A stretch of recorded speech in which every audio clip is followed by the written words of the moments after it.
नमस्कार, मी स्नेहलता राजेंद्र जाधव. पोटभर जेवा या यूट्यूब चॅनलवर मी आपल्या सर्वांचे स्वागत करते. या चॅनलवर मी घरगुती पद्धतीचे खाद्यपदार्थ साध्या आणि सोप्या पद्धतीने बनवण्याची प्रक्रिया सांगते. चला तर मग आपण वळूया रेसिपीकडे. मांदेली फ्राय. नमस्कार मंडळी, आज मी तुमच्यासाठी एक खास पदार्थ घेऊन आलेली आहे जो मासेप्रेमींना नक्कीच आवडेल. तो म्हणजेच मस्त कुरकुरीत मसालेदार अशी ही आपली मांदेली फ्राय. ही फिश तर आमच्या घरात सर्वांनाच आवडते. चला तर मग जास्त वेळ वाया न घालवता वळूया आता आपण रेसिपीकडे. त्याचपूर्वी सर्वांनी आपल्या चॅनलला नक्की सबस्क्राईब करा आणि व्हिडिओला लाईक करा. तसेच ही रेसिपी नक्की बनवा आणि रेसिपी कशी झाली हे कमेंटमध्ये नक्की कळवा. केलात ना मग सबस्क्राईब. चला तर मग वळूया आता आपण कृतीकडे. सर्वप्रथम वळूया आता आपण साहित्याकडे. इथे मी हळद, थोडासा गरम मसाला, घरगुती मसाला, मीठ, तेल व लिंबू, तसेच पाव वाटी तांदळाचे पीठ व पाव वाटी रवा आणि मांदेली मी अशा प्रकारे साफ करून घेतलेली आहे. सर्व साहित्य सांगून झालेले आहे. वळूया आता आपण कृतीकडे.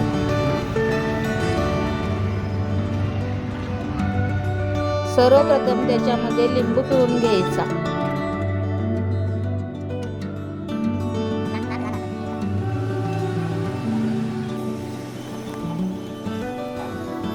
व नंतर हळद, मीठ, गरम मसाला आणि घरगुती मसाला टाकून व्यवस्थित प्रकारे मसाल्यामध्ये मासे घोळवून घ्यायचे.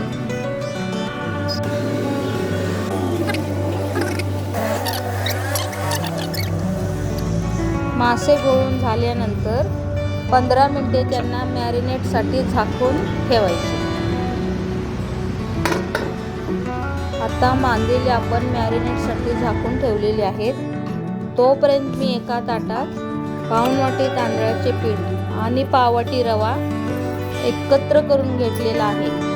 त्यानंतर मी एका तव्यात गरजेनुसार तेल गरम करण्यासाठी ठेवलेले आहे. आता बघा 15 मिनिटे झालेली आहेत. झाकण काढून मासे मी पहिले अशा प्रकारे पिठामध्ये घोळवून घेते.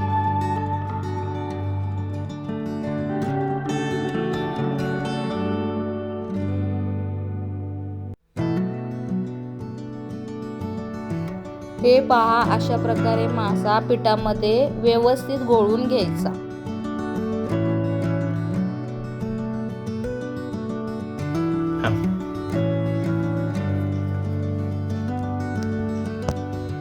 आता इथे बघू शकता तेल सुद्धा चांगले गरम झालेले आहे. आता पिठामध्ये घोळवलेले मासे तव्यामध्ये शालो फ्राय करून घेऊया.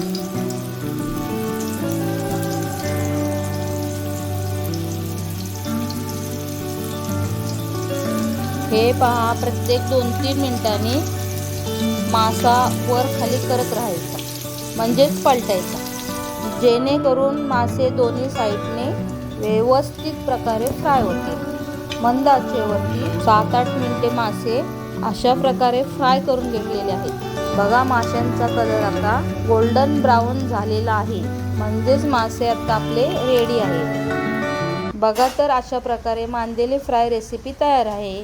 मांदेली फ्रायचा तर वास घरभर पसरलेला आहे. त्याच्यामुळे आता तोंडाला पाणी सुटते. म्हणून जास्त वेळ वाया न घालवता पहिले मी मांदेली खायला बसते. तोपर्यंत तुम्ही आपल्या घरगुती मराठमोळ्या अशा या आपल्या पोटभर जेवा चॅनलला सबस्क्राईब करा आणि ही रेसिपी नक्की करून पहा. एन्जॉय.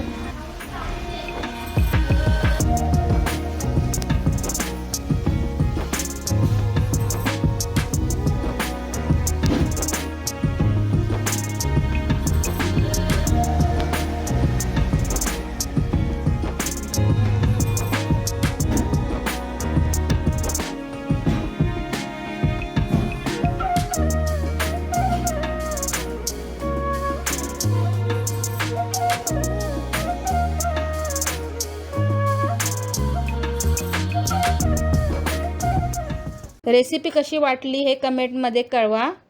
व्हिडिओला लाईक करा. रेसिपी आपल्या फॅमिलीमध्ये शेअर करा. आणि पुढे येणाऱ्या नवनवीन रेसिपी शिकण्यासाठी पोटभर जेवा या चॅनलला सबस्क्राईब करा. पुन्हा भेटू नवीन रेसिपीसोबत. तोपर्यंत काळजी घ्या. Bye bye.